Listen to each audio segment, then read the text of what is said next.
down and just like that. That's perfect. Hi, my name is Tracy Maria, and if you are new here, then you don't know that I quit my job over 6 months ago, and I started my journey just to be not just to be a content creator, but to just live, like to have an actual life, I wanted to actually just branch out into content creation because it was something that I always loved. I just never stayed consistent at it, and I've been able to be blessed to say that I have many talents, but I never stick to them because I don't really trust myself. Yeah, that's exactly what it is.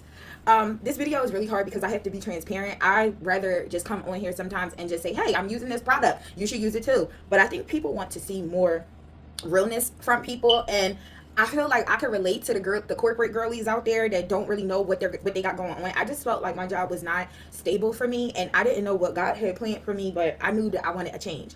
And that is kind of where I started. I started with that.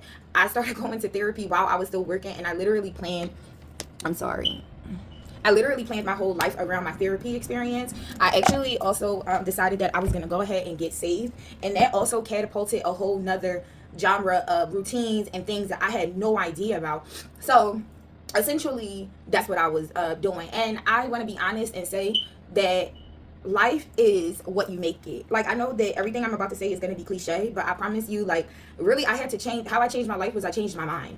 I literally changed my mind. I am not from a rich family. I actually have no family.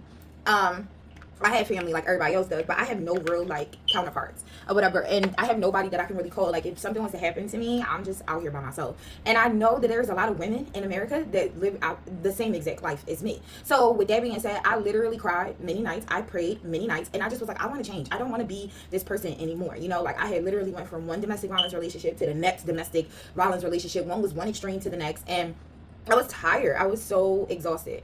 I was so exhausted with family endeavors. I was so exhausted with friends. I was so exhausted with myself. I was tired of myself being the abuser because I would get away from the abusers, and then I started abusing myself. I started talking bad to myself. I started